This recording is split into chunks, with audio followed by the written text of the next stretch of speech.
when I got into eXp, we were still experiencing pretty material growth challenges, because we were growing so fast as a percentile that they were struggling to keep up with it.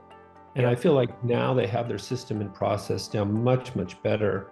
So the, onboarding of agents and even brokerages are a cleaner and more efficient process than it was when I joined 5 years ago.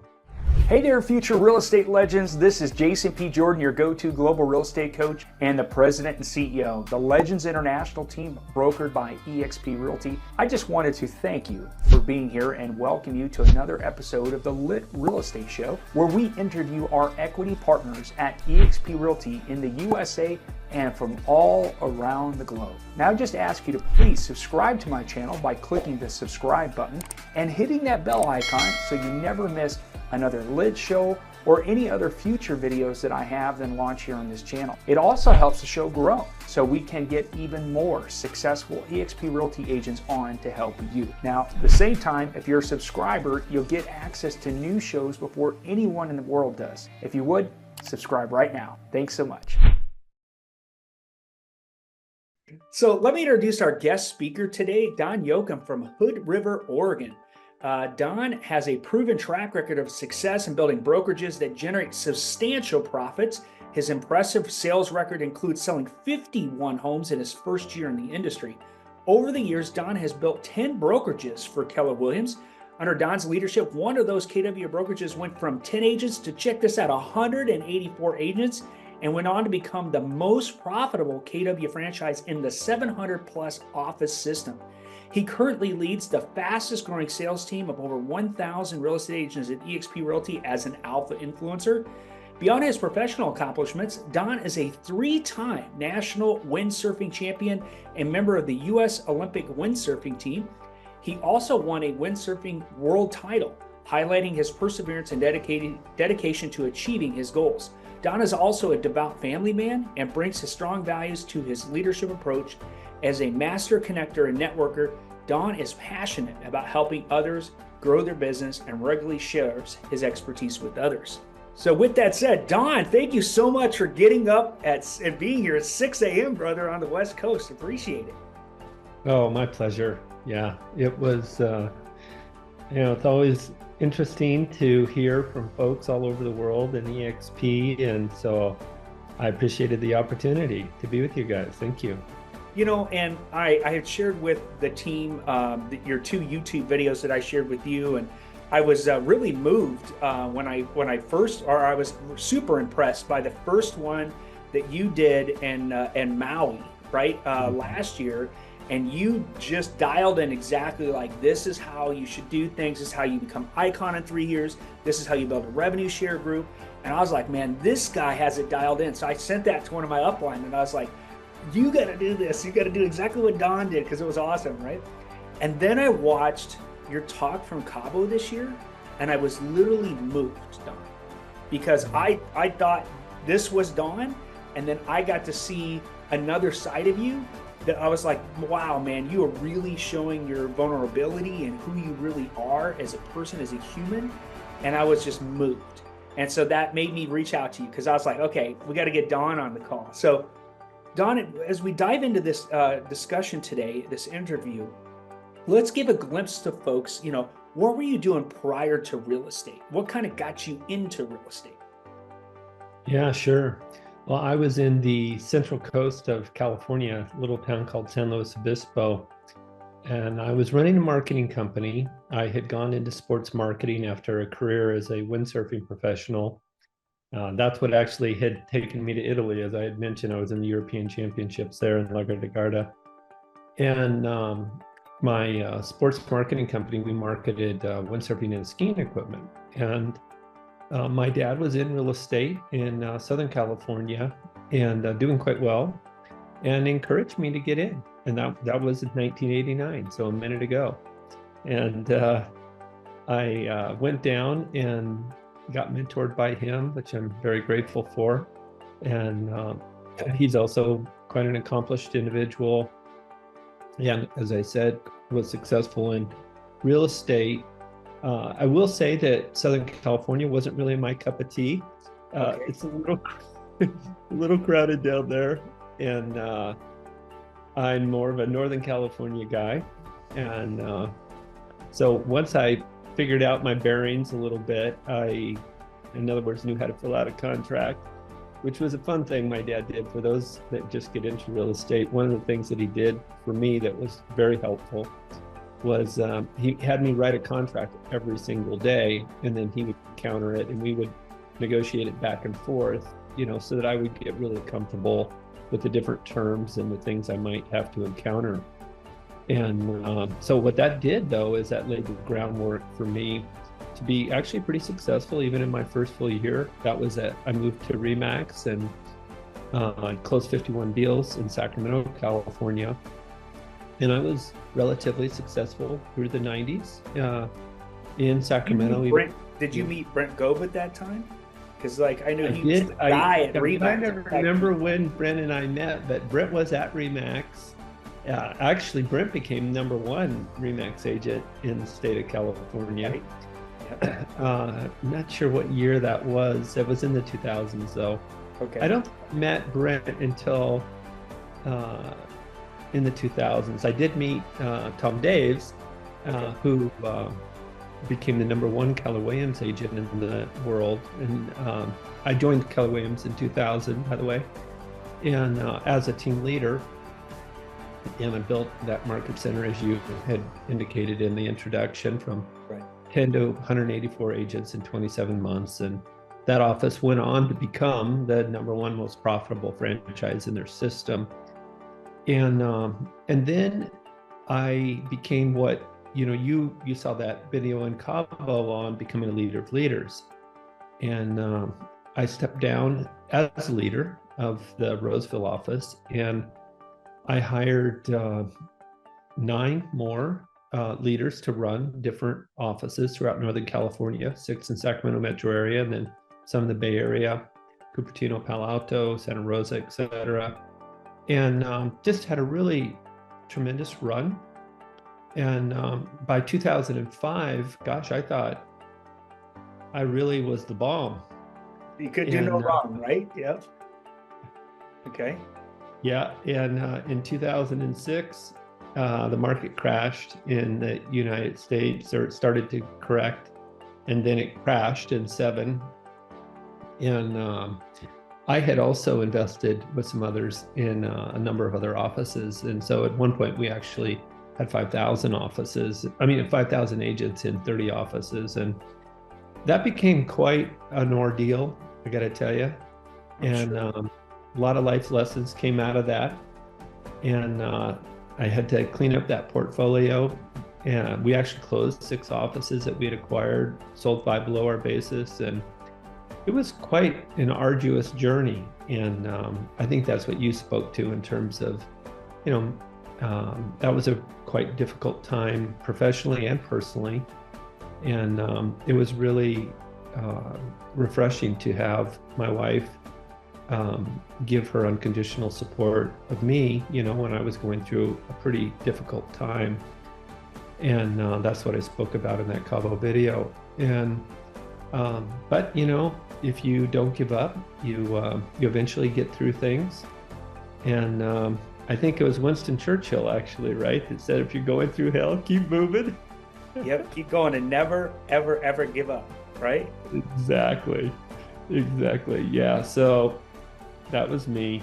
And I did catch my breath after that run, though, at KW, and did some professional coaching. And that's really nice, because you feel like you can make a difference for other people. And that gave me an opportunity to still feel like I could make a difference without exposing myself or my family to any undue risk.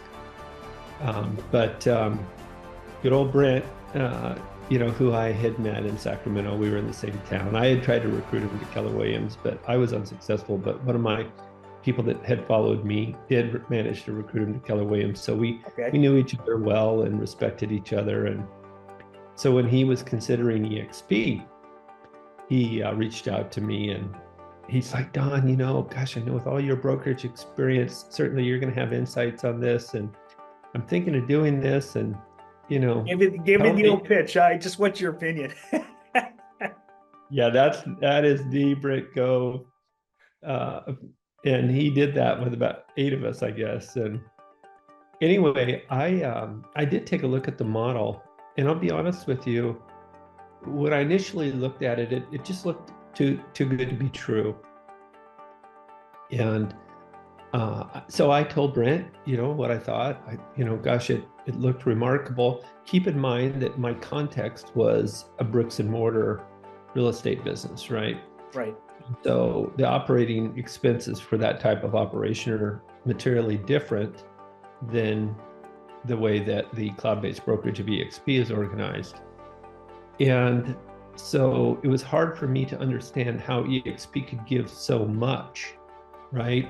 And what I later came to realize, by the way, that is the reason why I joined, is that eXp is really just an 80-10-10 model, at least domestically. I'm not sure in Europe if you guys have a slightly different structure, perhaps, but we do. Yep. In the U.S., the 80% goes to the agent, 10% is retained by the company, and 10% is given to the agents building the company. Right. That's until they cap, and of course, then the agent goes to 100% with a small transaction fee. But and then I got to thinking, well, gee, if a cloud-based brokerage could run on the equivalent of a 90% split, I could actually see how that worked.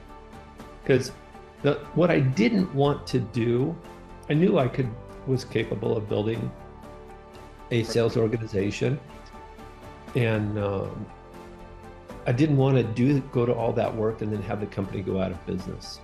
Mm-hmm. Right? Yeah.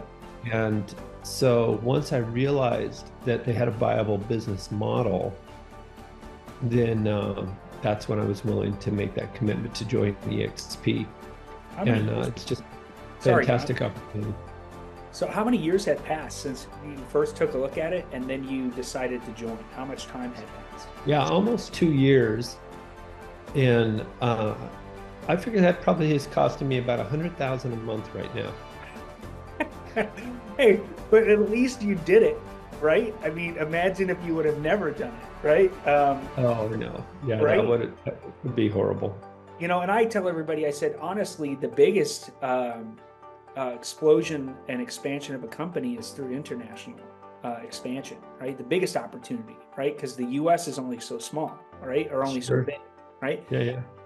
And there are a lot more realtors and real estate professionals outside of the U.S. borders than there is on the inside, right? So when people are like, oh, I'm too late, I'm like, no, you're not. I'm like, our goal is at least 500,000 agents. So we're not, we're just about to hit 90, right? So like, you're not even close to being too late, right? So it took. In fact, I would argue that it's much, much easier today.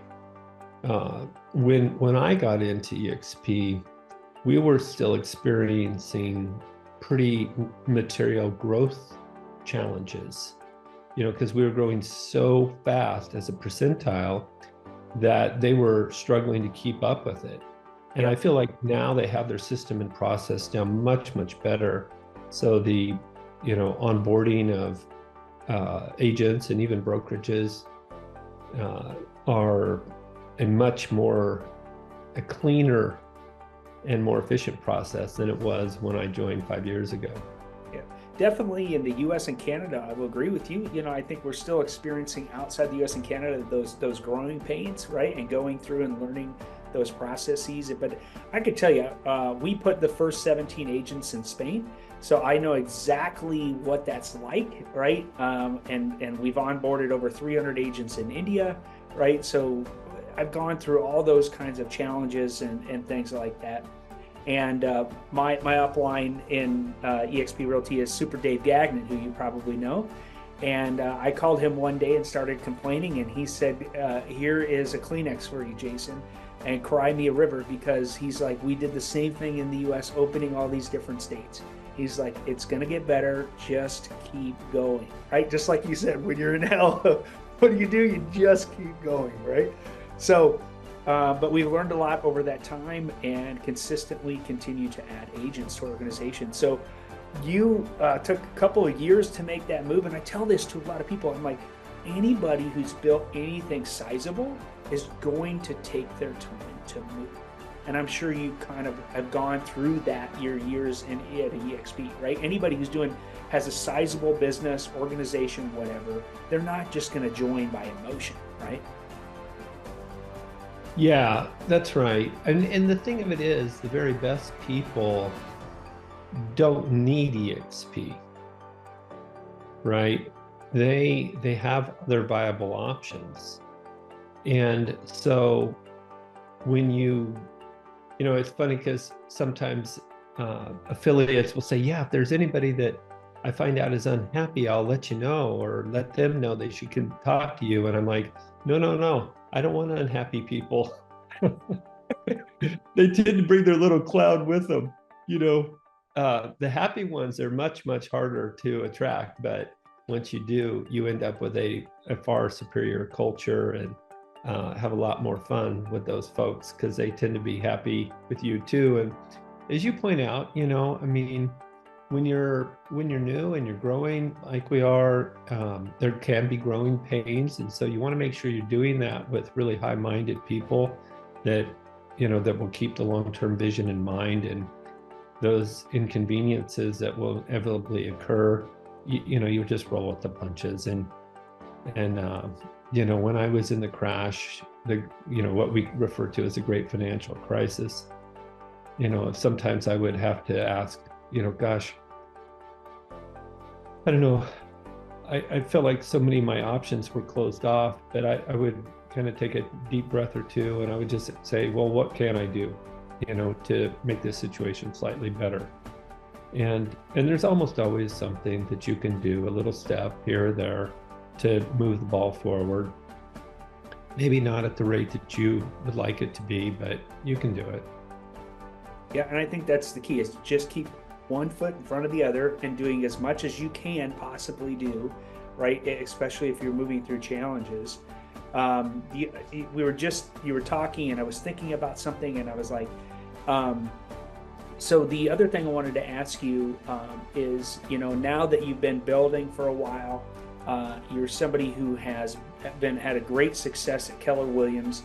Now you are having a great success at eXp Realty. What do you think the future is at eXp Realty? How big do you think that this can get? Yeah, I was going to ask you, being in the international organization, you probably have a pretty good idea of what the global agent count is. Are you aware of what that is?